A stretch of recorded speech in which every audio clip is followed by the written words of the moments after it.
Hello guys, എല്ലാവർക്കും സുഖമല്ലേ? നമുക്ക് പ്രഗ്നൻസി ടൈമിലെ ഒരുപാട് നല്ല ഓർമ്മകളും ചീത്ത ഓർമ്മകളും ഒക്കെ ഉണ്ടാകും അല്ലേ? അതുപോലത്തെ ഒരു അനുഭവം കേട്ടോ ഞാൻ പറയാൻ വേണ്ടി വന്നത്. ഇപ്പം അത് ആലോചിക്കുമ്പോൾ ഭയങ്കര തമാശയായിട്ടൊക്കെ തോന്നും. പക്ഷെ അന്ന് ഞാൻ ഒരുപാട് ടെൻഷൻ അടിച്ചൊരു സംഭവം കേട്ടോ.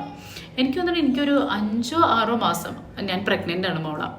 ആ ടൈമിൽ ഞാൻ ഈവനിങ് ഷിഫ്റ്റാണ് കൂടുതൽ ചെയ്യുക. 2 to 10 ആയിരുന്നു എൻ്റെ വർക്കിംഗ് അവേഴ്സ്. അപ്പോൾ സാധാരണ 10 o'clock ആകുമ്പോൾ ജോലി കഴിയുമ്പോൾ ഹസ്ബൻഡ് വന്ന് പിക്ക് ചെയ്യാറാണ് പതിവ്. അപ്പോൾ അന്ന് ഇതുപോലെ ഹസ്ബൻഡ് മോർണിംഗ് ഷിഫ്റ്റ് അധികം ചെയ്യാറുണ്ടായിരുന്നില്ല. ആ ടൈമിൽ പുള്ളിക്ക് ഒരു 1 week അടുപ്പിച്ച് മോർണിംഗ് ഷിഫ്റ്റ്, അതും ഏർലി മോർണിംഗ് പോകണം. ഒരു 4 o'clock വീട്ടിൽ നിന്ന് ഇറങ്ങണമായിരുന്നു ആ സമയത്ത്, ഏർലി മോർണിംഗ്. പുള്ളി ഒരു ദിവസം ഇതുപോലെ ജോലി കഴിഞ്ഞു ഭയങ്കര ടയേർഡായി വന്ന് കിടന്നു, ഉറങ്ങിപ്പോയി. സാധാരണ ഉറങ്ങിയാലും ഞാൻ വിളിക്കും ഇറങ്ങാറാകുമ്പോൾ, അപ്പോൾ പുള്ളി വന്ന് പിക്ക് ചെയ്യലാണ്. പക്ഷെ അന്ന് യൂട്യൂബിൽ വീഡിയോ കണ്ട് കിടന്ന് ഉറങ്ങിയിട്ട് ഫോൺ ഓഫായിപ്പോയി. അപ്പം ഞാൻ വിളിച്ചിട്ട് പുള്ളിനെ കിട്ടണേയില്ല. നമ്മുടെ ജോലി സ്ഥലത്ത് നിന്ന് ആ ടൈമിൽ ഞങ്ങളന്ന് ലണ്ടൻ്റെ പുറത്ത്, ശരിക്കും ലണ്ടൻ്റെ പുറത്തല്ല, ഒരു ബോർഡർ എന്നുള്ളതൊക്കെ പറയാം, ആ ഭാഗത്ത് സറി ഏരിയയിലാണ് താമസിച്ചിരുന്നത്. അപ്പോൾ അവിടെ എന്ന് വെച്ചിട്ടുണ്ടെങ്കിൽ ബസ് സർവീസ് ഭയങ്കര കുറവായിരുന്നു ആ ഏരിയയിൽ. അപ്പോൾ ഈ ഈവനിങ് ടൈമിലൊന്നും ബസ്സേ ഇല്ല. അപ്പോൾ ആ ടൈമിലാണെങ്കിൽ ട്രെയിനിനാണ് ഞങ്ങൾ കൂടുതലും പിന്നെ പോവാം. ട്രെയിൻ എന്നുണ്ടെങ്കിൽ റെയിൽവേ സ്റ്റേഷനിലേക്ക് അത്യാവശ്യം കുറച്ച് നടക്കാനുണ്ട്, ഒരു 10-15 മിനിറ്റ്. പക്ഷെ അതൊരു കാടിൻ്റെ ഉള്ളിൽ കൂടിയാണ് നടക്കുന്നത്. ഈ സറി ഏരിയ ഒക്കെ കണ്ടവർക്ക് അറിയാൻ പറ്റും ഇവിടെയൊക്കെയുള്ള ആളുകൾക്ക്. കാരണം അത്യാവശ്യം നല്ല കാട് പോലത്തെ ഏരിയയാണ് അതൊക്കെ. അപ്പോൾ ഈ കാടിൻ്റെ ഉള്ളിൽ കൂടെ വേണം പോകാൻ. അപ്പോൾ ഞാൻ നോക്കിയപ്പോൾ ഹസ്ബൻഡിനെ വിളിച്ചിട്ട് ഫോൺ എടുക്കണില്ല, യൂബർ നോക്കിയിട്ട് ട്രൈ ചെയ്തിട്ട് കിട്ടണില്ല. സാധാരണ എൻ്റെ വേറൊരു കൊളീഗ് ഉണ്ട്. അപ്പോൾ ആരെങ്കിലും കൊളീഗ്സ് കാറുള്ളവരാണെന്നുണ്ടെങ്കിൽ എന്നെ ഡ്രോപ്പ് ചെയ്യാറുണ്ട് ആ ഏരിയയിലൊക്കെ തന്നെ ഉള്ളവരാണ് മിക്കവരും. കാരണം ഞാൻ പ്രഗ്നൻറ്റ് കൂടെ ആയതുകൊണ്ട് എന്തായാലും അങ്ങനെ ചെയ്യാറുണ്ട്. പക്ഷെ അന്ന് കാറുള്ളവർ ആരും ഇല്ല. ഞങ്ങൾ 3 ആളുള്ളൂ. 3 ആളും ട്രെയിൻ വരുന്ന ആളുകളാണ്. അപ്പോൾ ഞാനിതുപോലെ ഈ കാടിൻ്റെ ഉള്ളിൽ കൂടെ ക്രോസ് ചെയ്ത് നടക്കണം. കാരണം എനിക്ക് ട്രെയിൻ മിസ് ചെയ്തതിന് പിന്നെ ഒരു ട്രെയിൻ ഇല്ല, 1 മണിക്കൂർ കഴിഞ്ഞിട്ടങ്ങാണ്ട് പിന്നെ അടുത്ത ട്രെയിനുള്ളൂ. അങ്ങനെ ഞാൻ ആ കാട്ടിൽ കൂടെ വരുന്ന സമയത്ത് ഒരു കുറുക്കൻ എൻ്റെ മേത്തേക്ക് ചാടി. അതെന്നെ അറ്റാക്ക് ചെയ്തു. ശരിക്കും പറഞ്ഞാൽ ഞാനാണെങ്കിൽ താഴെ ഇടിഞ്ഞു പൊളിഞ്ഞു വീണു. ഞാൻ ആദ്യം കുറേ ഓടി, പക്ഷെ ഈ കുറുക്കൻ എൻ്റെ പിന്നാലെ വന്നു, എൻ്റെ ബാഗിലേക്ക് ചാടി പിടിച്ചു. ഞാൻ അവിടെ താഴെ വീണു. എനിക്ക് എഴുന്നേക്കാനേ പറ്റണില്ല. എന്താ ചെയ്യേണ്ടതെന്ന് പറ്റാത്തൊരു, അതായത് ഞാൻ ബോധം പോയെന്ന് വെച്ചാൽ എൻ്റെ ബോധമൊന്നും പോയിട്ടില്ല, പക്ഷെ എനിക്ക് എഴുന്നേക്കാൻ പറ്റില്ല, ബോഡി മൂവ് ചെയ്യാൻ പറ്റണില്ല. അപ്പോൾ ആ സമയത്ത് എൻ്റെ 2 കൊളീഗ്സ്, ഈ ഞാൻ പറഞ്ഞില്ലേ ഞങ്ങൾ 3 ആളാണ് ഷിഫ്റ്റിൽ, അവരും ട്രെയിൻ കയറാൻ ആ വഴിക്ക് തന്നെ വരുമായിരുന്നു.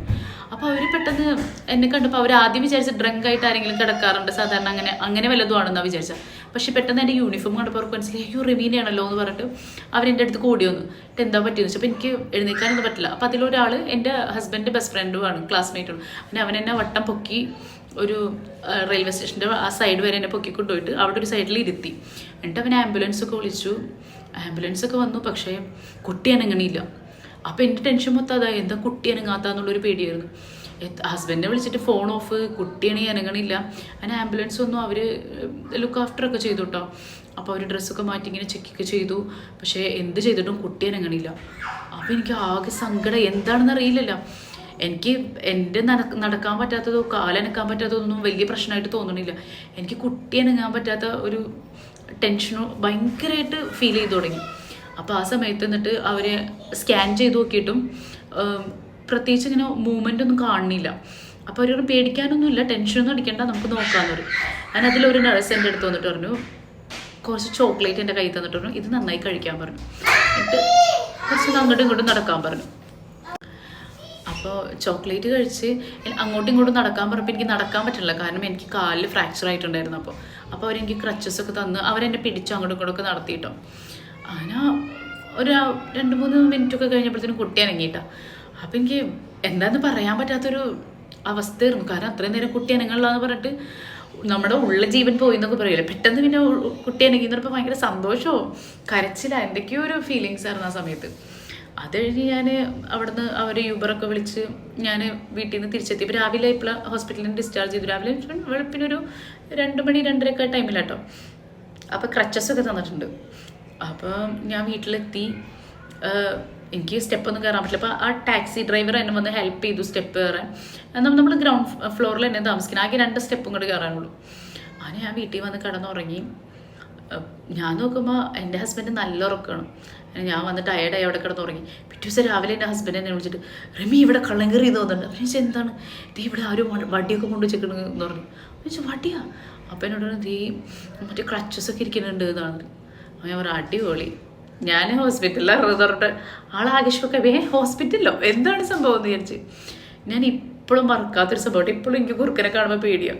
കുറുക്കൻ എൻ്റെ അടുത്തേക്ക് വരുമ്പോൾ പോലും ആൾക്കാർ പറയും കുറുക്കൻ ഭയങ്കര ഫ്രണ്ട്ലിയാണ്, പക്ഷെ എനിക്ക് ഇപ്പോഴും കുറുക്കൻ എൻ്റെ അടുത്ത് വരുമ്പോഴത്തേക്കും ഭയങ്കര പേടിയാണ്. ഞാൻ അവിടെ നിന്ന് എങ്ങനെയെങ്കിലുമൊക്കെ സ്കൂട്ടാവും, എന്താണെന്നറിയില്ല എൻ്റെ പൊന്നെ. പക്ഷേ ഭാഗ്യത്തിനൊന്നും പറ്റിയില്ല കേട്ടോ.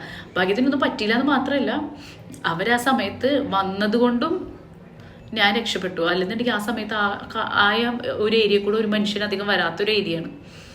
അതെൻ്റെ ഒരു ഭാഗ്യം. എന്നും എനിക്ക് പ്രഗ്നൻസിനെ കുറിച്ച് ആലോചിക്കുമ്പോൾ ഭയങ്കര രസകരമായ ഓർമ്മകൾ വരുന്ന കുറേ സംഭവങ്ങളോ. കുറുക്കൻ ചാടി എന്നൊക്കെ പറഞ്ഞ് ഞാൻ ആരോടെങ്കിലും അതൊക്കെ പറയുമ്പോൾ ഞങ്ങൾ അതൊക്കെ പറഞ്ഞ് ചിരിക്കാറുണ്ട് ഇപ്പോൾ. അപ്പോൾ ശരി ഗായ്സ്, ബൈ. അടുത്ത വീഡിയോ ആയിട്ട് വീണ്ടും കാണാം.